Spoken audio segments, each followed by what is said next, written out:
क्या आपने कभी सोचा है कि एक ऐसा देश जिसके पास सोना था, ज्ञान था, सभ्यता थी, वो हजारों सालों तक गुलाम कैसे रहा? क्या वजह सिर्फ बाहरी आक्रमणकारी थे या फिर कहीं हमारी अपनी सोच भी जिम्मेदार थी?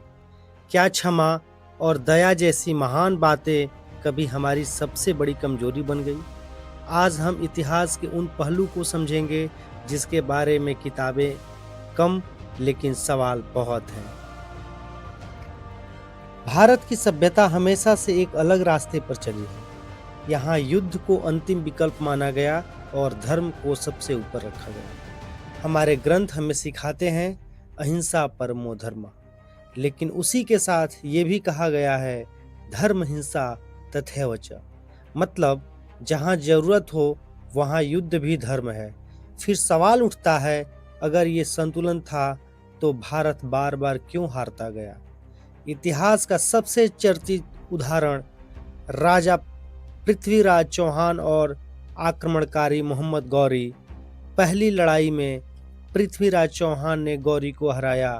गौरी घायल पड़ा था, वो मर सकता था, लेकिन पृथ्वीराज ने उसे माफ कर दिया। क्यों? क्योंकि भारतीय संस्कृति कहती है गिरा हुआ शत्रु शत्रु नहीं होता। लेकिन क्या यही फैसला सही था? कुछ ही समय बाद वही गौरी वापस आया और इस बार उसने कोई दया नहीं दिखाई। पृथ्वीराज हार गए और इतिहास बदल गया।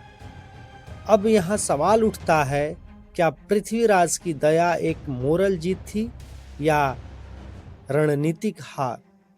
अगर हम आज के नज़रिए से देखें तो ये एक बड़ी रणनीतिक गलती थी, क्योंकि युद्ध में भावनाएं नहीं परिणाम मायने रखते हैं। लेकिन सिर्फ दया की वजह से नहीं थी।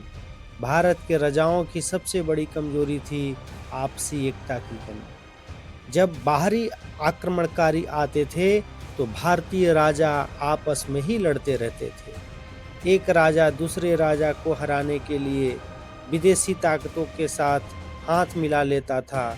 यही कारण था कि छोटे छोटे राज्यों में बटा भारत एक बड़ी शक्ति के सामने कमजोर पड़ गया। अब बात करते हैं बाहरी आक्रमणकारियों की। उनकी सोच बिल्कुल अलग थी। उनके लिए युद्ध सिर्फ सत्ता नहीं थी, बल्कि विस्तार और प्रभुत्व का साधन था। वे न तो भारतीय परंपराओं को मानते थे और न ही दया या क्षमा जैसी बातों को।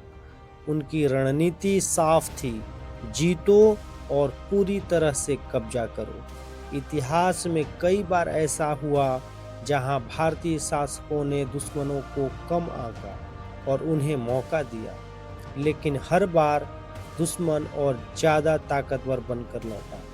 यह सिर्फ एक घटना नहीं थी, बल्कि एक पैटर्न बन गया।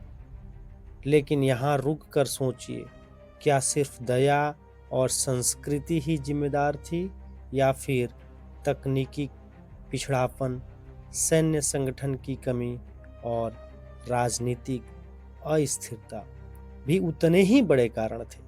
सच्चाई यह है कि इतिहास कभी एक वजह से नहीं बदलता। हमें यह समझना होगा, भारतीय संस्कृति ने हमें मानवता, सहिष्णुता और शांति सिखाई। यही वजह है कि भारत आज भी एक विविधता भर देश है, लेकिन हर मूल्य की एक सीमा होती है। जब दया रणनीति पर हावी हो जाए तो वह कमजोरी बन जाती है। यह कहानी सिर्फ अतीत की नहीं है, यह आज के लिए भी एक सीख है। अच्छाई जरूरी है, लेकिन सतर्कता सब उससे भी ज़्यादा जरूरी है।